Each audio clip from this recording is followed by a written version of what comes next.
to 200 members. 170. Yeah, it's and many of these members have people on multiple sub teams formed, but they come from multidisciplinary expertise. So if you do modeling as ecosystem restoration, I'm sure there's a little bit of modeling in there, But they're government agencies. they are, yeah. It's elected officials, it's staff members, but it's a lot of technical experts really getting into the nitty-gritty details. And of course, there are also competing interests and priorities as well. So it's important to remember that this is a larger committee process.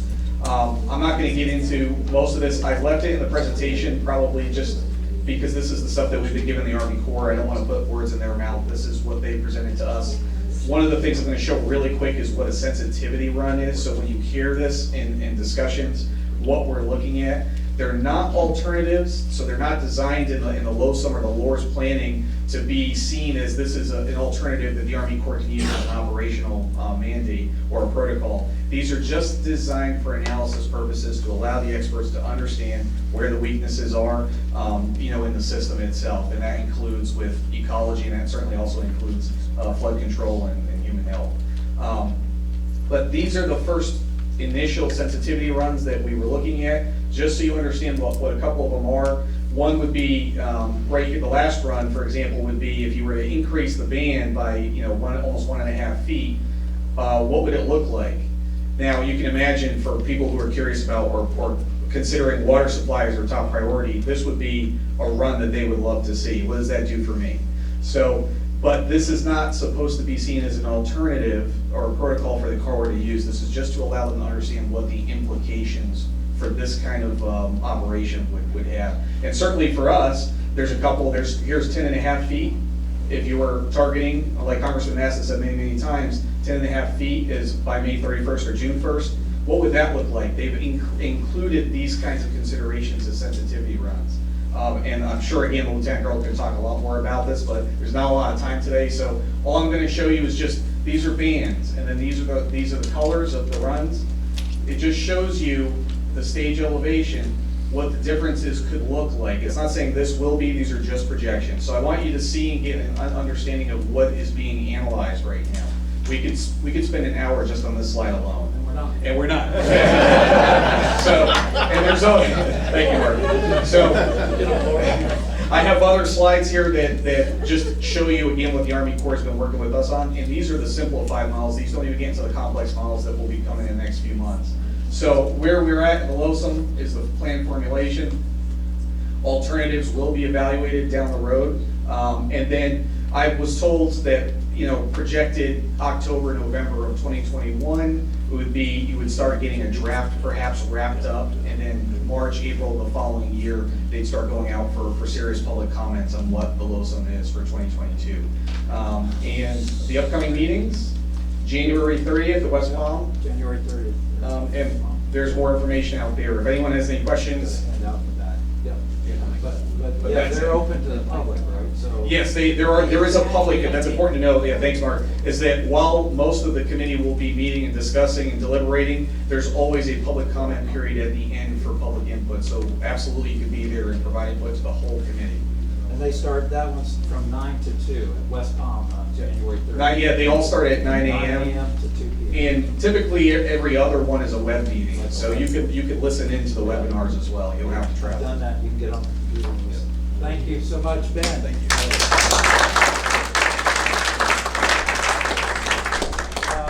So We're going to have, and we'll have that up. we'll have that on the website. Yeah, Barbara will post it. Jackie Terrell Lippish wasn't here from the district. I'll read briefly. She's apologized. She's in Spain with her husband Ed, so they're having a good time and come back safely. She said, as you know, that a December meeting of the district voted to remove Old Tamiami Trail road bed and to authorize needed additional funding for C-44 reservoir project / STA. And also that, in January, the governing board members attended, all 9 members attended the Everglades Coalition Conference. And I want to say that was a really incredible conference over in Captiva. Many attended, 360 people came. But it's the first time in all the history I've been with it that all 9 members of the South Florida Water Management District Governing Board came to that meeting. Along with staff, we participated on panels and breakouts. But that Saturday morning on this conference, they had all 9 members across the table. And it was really interesting because Director Drew Bartlett asked each one of them to tell a kind of personal story. Here we thought they were going to talk about Everglades and all that stuff they do, because it was open to the public meeting. It had to be because of sunshine. So each one told an interesting story about Jackie and her flying experiences and getting over that fear of flying with Ed and all that. It was great. It was great to learn about each of the governing board. So I said, oh, it's going to be great going to governing board meetings now that we go back there and we know a little bit more about each one of you personally. We do have some other things coming up, so there are some meetings that will come up. But that was kind of Jackie's report as we put on this little meeting sheet that you can pick up in the back. The Water Management District is meeting January 31st and February 1st. That's a Friday and a Saturday, right here in the city of Port St. Lucie, at the Port St. Lucie. That'll be their workshop meeting and their governing board meeting. So those start usually at 9 a.m. each day. Again, that's Friday and Saturday. It's very unusual. Usually they meet in West Palm, and it's usually, on Thursdays.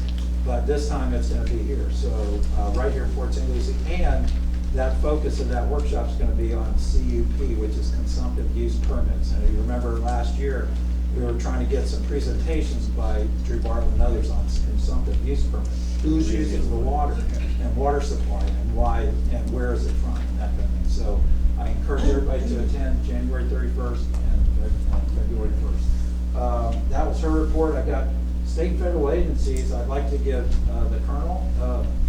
Would you like to say any word at all? I know that, come on up. Let's recognize Colonel. I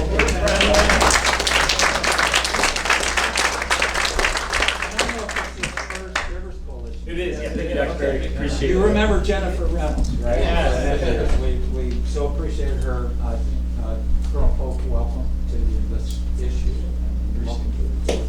Well, thank you, and it's great being in South Florida. Congressman, thank you, and Mayor, thanks for having us down.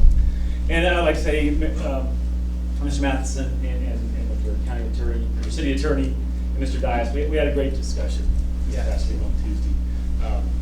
And regardless of your decisions on lawsuit or not, right, we're here to talk.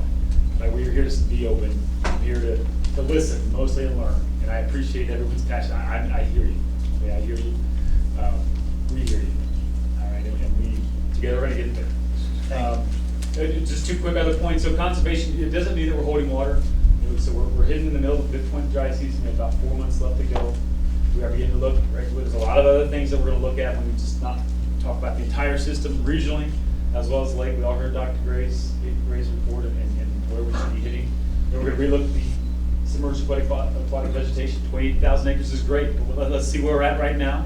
Let's see what other, the depths of, not all that submerged aquatic vegetation does grade 11 feet, from my understanding, or even lower. So we have to take a look at that, and we'll be talking, of course, with DEP on that. As we look at our dynamic conditional analysis, we're at about that 50 percentile right now. That's a good. We're at a downward trend, right? We had the driest September on record. December we got that rain, so that's why we're beginning to relook with Colonel Kelly on how we're going to look at the rest of the season.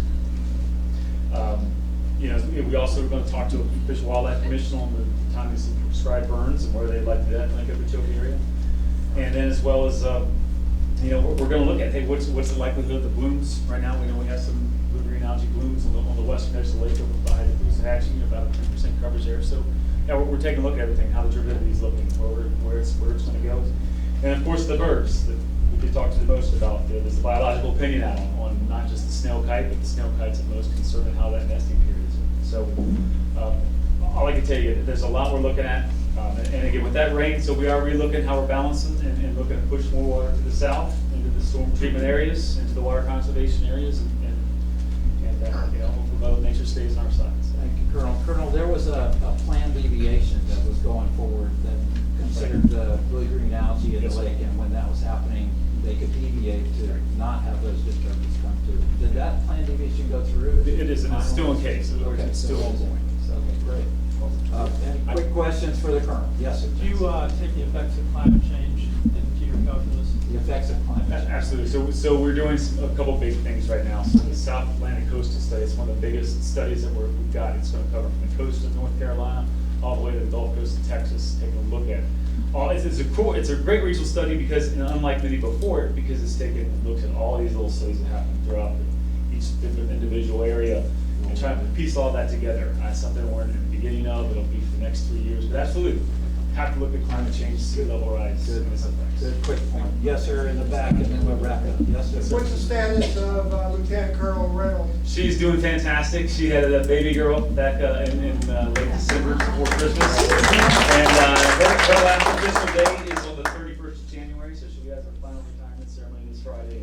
And she was everyone the best, but still here, Wellington, and still in the area, so She these is. are just here. She lives in here. Thank you, All Colonel. right, Thank you, sir. We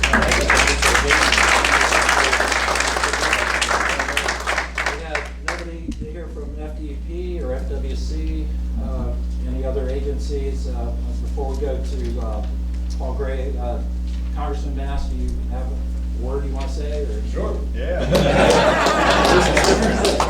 I gave you a couple of minutes. Come on up. Right now? Yeah. Sure. Why don't we do that?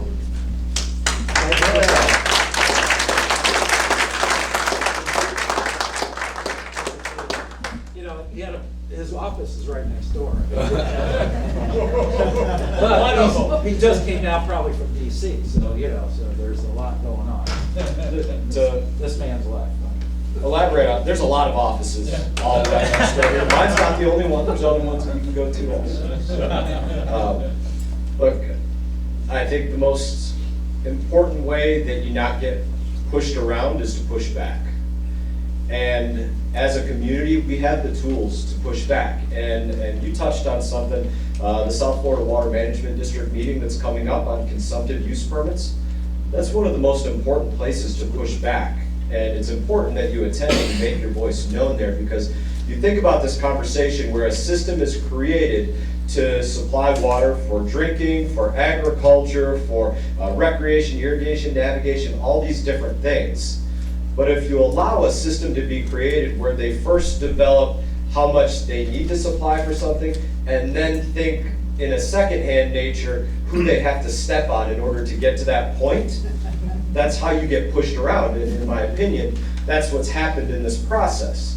You have a system where, and I eat, sleep, and breathe this every day, I still can't get a straight answer from the Corps of Engineers and the South Florida Water Management District combined on whether the Corps has to absolutely fulfill the consumptive use permits that the South Florida Water Management District comes up with. And if they do, then how come they're not playing a role in determining what those consumptive use permits are, and only the South Florida Water Management District is, if they have to go out there and adhere to what is come up with? That's an important conversation that you can't overstate the importance of that. And yeah, there are important needs, drinking water and agricultural supply, but to put a fine point on it, I have a chart that's about 6 feet tall. At the top of it is agricultural water supply at almost the level of 1 trillion gallons a year. Last year they used only about half of that, and everybody else is down at about 1 inch at the bottom. So does the Corps have to fulfill that or not? And what are those requirements? Those are important conversations that if we don't push back, we get stepped on. And I'll just finish it with this. You have the tools, right? You had in a hearing recently, the Corps of Engineers went out there and acknowledged that there are different priorities based upon what happens. This was Artie James and General Semonite, the heads of the Corps, saying, listen, there are priorities. And if it impacts life and health, that's a higher priority than other things. And we need to have that acknowledged here, not just in word. I'm working to get that put into the letter of the law. We need to have it acknowledged, like they said, okay, you have discharged toxic water. You acknowledge that for the first time. Now step up and not allow that to happen again. And I would say this, if you haven't read the Corps of Engineers rebuttal to the court about why they have the availability of operational flexibility against the U.S. sugar lawsuit, you should read that. The Corps argued incredibly well about why the suit was unfounded against them and why they can change the levels. Well, they need to continue to do this, because dumping something that is toxic on somebody else cannot be an option whatsoever. And the way we stop that is we push back, and that's the simple point of what I'm saying here. You got to push back if you want to not get pushed around.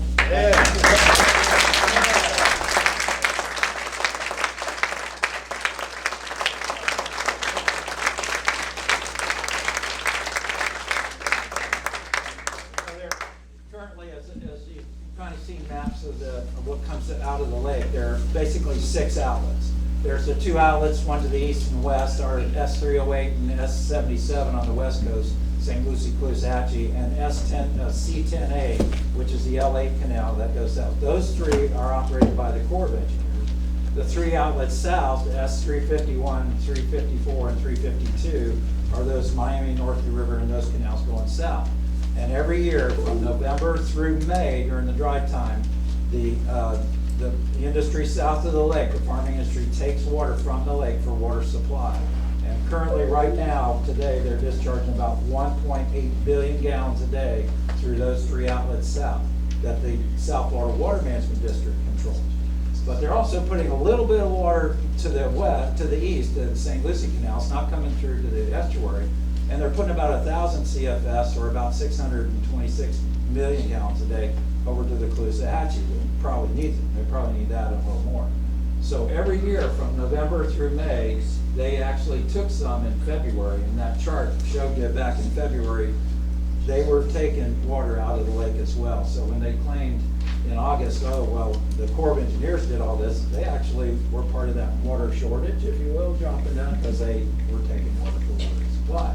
So it's all about this water supply and what that means, the consumptive use permits and how they're being used, not just for municipalities, but also for these kind of uses. So let's all be attentive to that. Paul Gray, and then we'll wrap it up with some other quick reports, and we'll be good. Paul Gray, the Lake Okeechobee. Lake Okeechobee is at 12.8 feet. The 50% projection is at 12. If it goes below that, no one here is going to sweat it. But so the lake's in good shape. The SADs are recovering. If we only get to 12, that'll be good for them. If we get below 12, that'll be good for them. Just one more note on getting to 11. Last year we got to 11. Snail kites had no nests on the lake because it dries out the entire marsh and there's just nowhere for them to nest or feed. So that's one more concern for the lake and all the biota of the lake. If you dry it down too often, too much, it does have impact. So, but right now the lake's in great shape and I'm not worried about it. And we Paul. need to stop the pollution coming from north of the lake, right? Into That's the B man. Mark, I got a quick question. Quick question, Mr. Mess. Did the snail kite, did you monitor anywhere outside of the lakes for the snail kites nesting in different areas? That would they adapt, basically? Last year was kind of a moderate nesting year for snail kites. It was relatively dry everywhere. It turns out that the biggest nesting effort in the whole state was in Payne's Prairie up next to Gainesville. And until 3 years ago, they weren't even up there. That's the expansion of the exotic snail. So right now, snail kites, they're still endangered, but they're doing better because of this exotic snail. But like during the droughts we've had in the past in 2001, when Okeechobee got so low, all the kites had to leave it, and the water conservation areas were dry. By the end of the drought, we lost half the kites in the state. And then 2007, Okeechobee went down to 9 feet again. It couldn't host kites, and we lost half the kites again. So we lost 3/4 of the kites in just 10 years, and they've rebounded since then. But you know, the lake's critical habitat for them. Yeah. So. Good. You can show that one north of the lake. It shows all the sub watersheds and everything there. Yeah, and the Corps and the Water Management District and FWC fund the kite teams to go around and try to monitor all the kites in the state. Okay, moving on. Thank you, Paul. Thank you very much. State legislation, well, we've got some things that are going. Session started January 14th, but as you know, a lot of committees even started meeting about 3 months before that. There is some exciting interest legislation on SB 712 that you heard about with Senator Mayfield, who presented into that. That's called the Water Bill. It's actually the Clean Waterways Act is being put forward. It's gone through an appropriations committee. There's a good article in the paper about it this morning. I encourage people just to stay on top, and George is our man who's been there, and he's been so busy up in there and doing legislative stuff that he asked if he's not prepared to give an excellent report, but I'm going to call him George anyway. He's our resident expert in kind of our legislative matters. But George, Well, do you have any? I haven't been as engaged. My sister's been fairly ill up north, so I've been back and forth up north, and I haven't paid as close of attention as I should have. But there's a lot going on, and the main thing that we need to stay focused on as a community and as whatever is to make sure that our legislators, all of them, know that we can build and we can have committees and we can move water all over the place, but until we get it clean, all we're doing is moving dirt So until they start regulating the polluters to a higher degree, and it's the state's problem, it's not the Corps, it's not anybody else, it's the state of Florida's problem to regulate the dirty water. And until they start cracking down on the people that are polluting, we're not gonna solve this problem. We're making headway. There are some things in Senator Mayfield's bill that are good. It's a start, it's a move forward, but don't for 1 minute think that most of the people in the legislature up there want to regulate anything. They are anti-regulation, most of your legislative committee members, they believe in no regulations, and that's how we've gotten this mess for the last 25 years in Florida. I've been there since it started in the 70s. I watched us buy property. I watched us do a lot of things with the legislature. I managed state lands for 34 years and was involved in a lot of the acquisitions of these properties that we have now. And a lot of them are in sad shape strictly because we had good water laws on the books that over the last 20 years haven't been enforced. And so until we enforce those laws and force people to clean up the dirty water, we're moving it around, folks. Yeah, are we slowing some of the damage down? Are we doing some good projects that hopefully will store some of it that need to be there? Absolutely. But you still have to force the issue to clean it up at the source. And it's a lot cheaper to not put it in than it is to get it out. That's the message you need to send out. I think what George is saying too, and if you read the article, it's good because there were some amendments to that bill as it's going forward through these committees. And that's what we always kind of keep track of. Yeah, it might look good in the beginning, but then as it gets amended or changed, and then it might even not even get to the floor of the Senate, and there's not a companion in the House side, so it may not even come to a vote by its 60-day session is over Right. on March 6th. That's the second part of that, is if you stay on your legislators, you need to understand that all of these go hand in hand with the budget to be able to enforce Appropriations. Start looking at your DEP budgets and see how many new positions they've got for where and when, and what they've got allocated for enforcement. Because I guarantee you what I'm looking at is not real encouraging. Great, thanks, George. And before we go to real quick, and in the room keeper, I want to say too that water quality is an issue. And a couple of months ago, we had a talk that I mentioned about with the district about 40E61, and that's the Florida Administrative Code that has regulation in it of works of the district. So all the works of the district, and Gary told me there's like 755 permits up here for works of the district, and that rule 40E61 is going to be revised this year or going into this next year or so through the district. So let's keep on to that. That's where they could regulate those permits north of the lake, and there's about 289 permits south of the lake they could also regulate through 40E61 works of the district. So that's a place where they could really enforce water quality regulation. One more comment, Maggie, and then we can.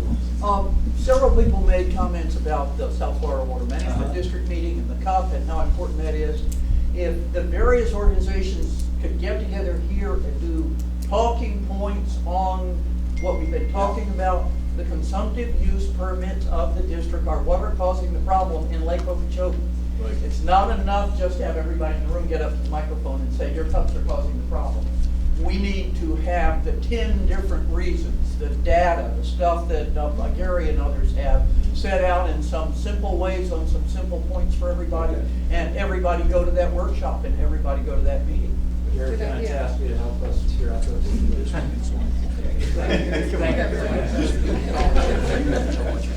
Thank you. I'll get back to you. It's running out of time. Okay, real quickly, some River Coalition updates, local issues. I might just kind of comment. Todd, you want to come up and talk about Speakers Bureau real quick? The water quality looks good, and like we said earlier, if it's looking good, let's tell people this is the way it should always be, with no discharges coming into the estuary. So there's still some relevant issues locally. Todd, go ahead. Okay, I'm Todd Weissing. I'm the coordinator of the Speakers Bureau. What our job is to take this message out into the public. Boy, we hear a few things here today. There is so much involved in this topic.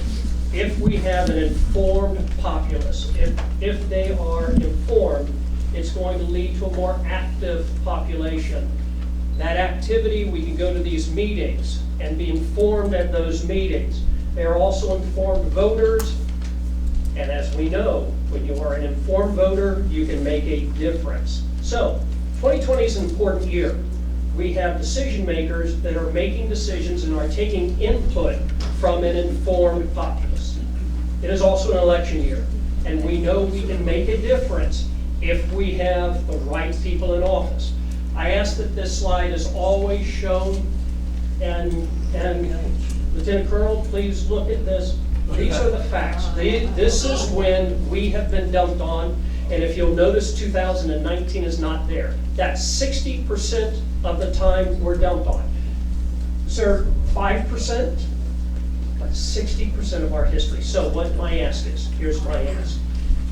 If you're a member of an organization, you're typically a member of multiple organizations. All we ask is if you have a meeting and you are looking for a speaker, we have a wonderful group of speakers here, very informed, very entertaining. We'd love to come to your meeting. We'd like to help inform the populace to where we can make a difference. Thank you. Please see. Thank you very much.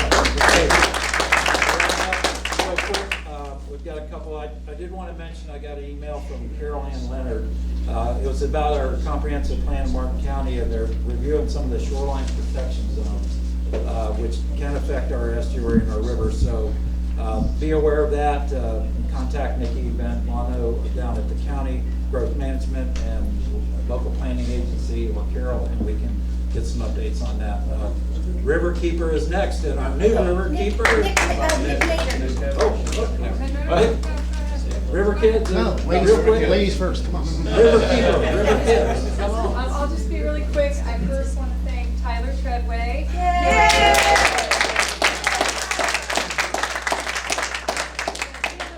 Stand up. He's impartial. There's the 12 Days of Christmas every year, and there's 12 organizations that he supports and asked to write a little blurb in the paper. And River Kids have made, almost $1,200 since the article. So that's to go for our workbooks going into the school systems, the Martin County school system. Also, so as far as the workbook goes, it will be going into the school system again. The science coordinator of Martin County, Valerie Gaynor, is holding a workshop with all the science lab teachers next week, and we will be a part of that, getting it going and revamping the workbook for this coming year, which would be great. It will be out in like April or so. Also, we're going to do an event with Surfrider Foundation about the plastic problem in correlation with the city at Sills Point Park in February, maybe February 9th, but Lisa Beagle from Surfrider will be hosting and presenting to the kids. We're going to do a cleanup. I'd also like to invite Merritt to come and maybe guide the kids in writing letters to the Army Corps or wherever you see fit. So we can be a part of that, and I think that's it. Great, So thank you, fantastic, Tyler. fantastic, thank you. All right, Mike Connor. Well, first, thanks for hanging around so long, very patient of you. Off the top, I would like to have you all join me in thanking Marty Baum for his past 6 years of service.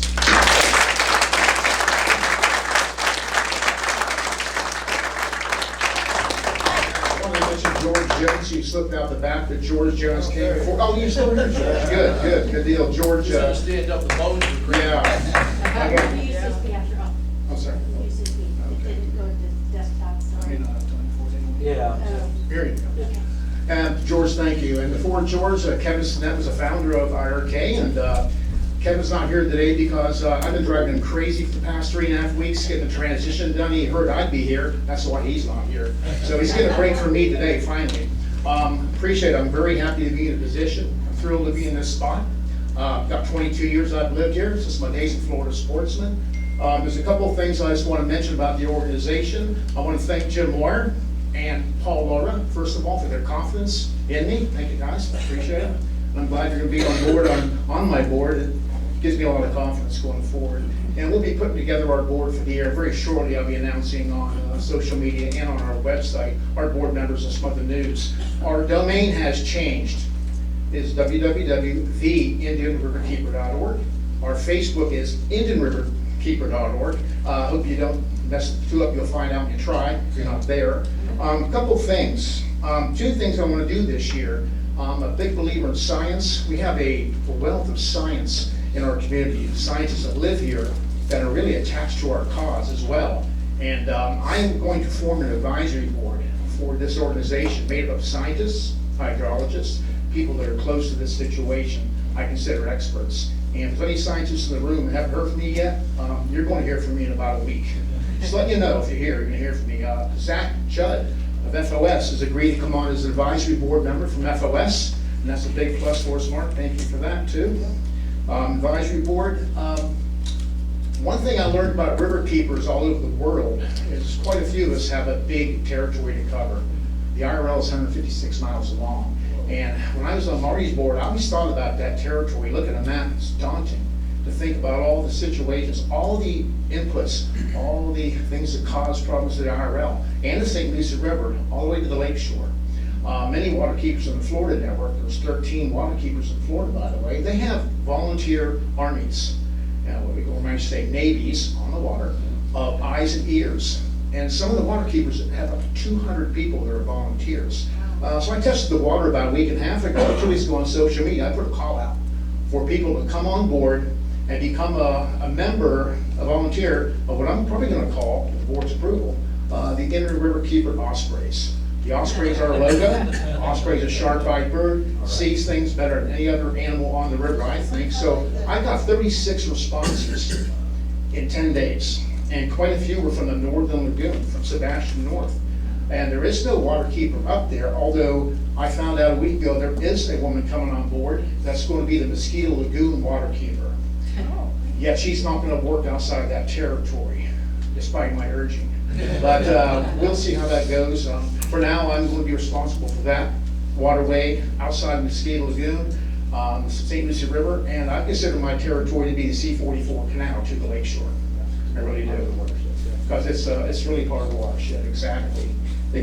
So, in closing, I haven't got much time. I had a few images to show, but I'm probably out of time. They've been rolling. Oh, you are? Well, great. Okay, that's my job, to monitor and document, and I believe in pictures say 1,000 words.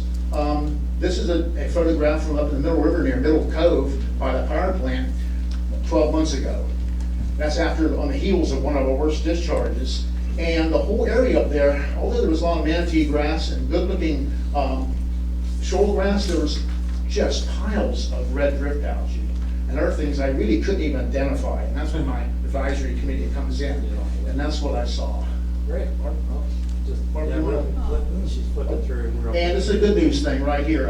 3 to 4 years ago, we caught lots of juvenile snappers, muttons, all kind of fish, small groupers up in the area from J.C. Park South. And after the worst discharges reached from Okeechobee, reached the northern point up there, and Taylor Creek was discharging, that water was black for much of the summer and fall, and those fish disappeared. At the same time that those other bottom growth red algae took over. Not sure it's a connection. That's the kind of thing we have to prove. We have to put a connection between cause and effect. Good. Got some other quick ones there, real quick. That's good. The same bottom samples what I found up there on the river, actually from the power plant north. Epiphytic algae. This is a week and a half ago. The same area near Little Mud Creek. That's getting pretty healthy. A lot of manatee grass showing through, nice cover, and I'm seeing more pinfish.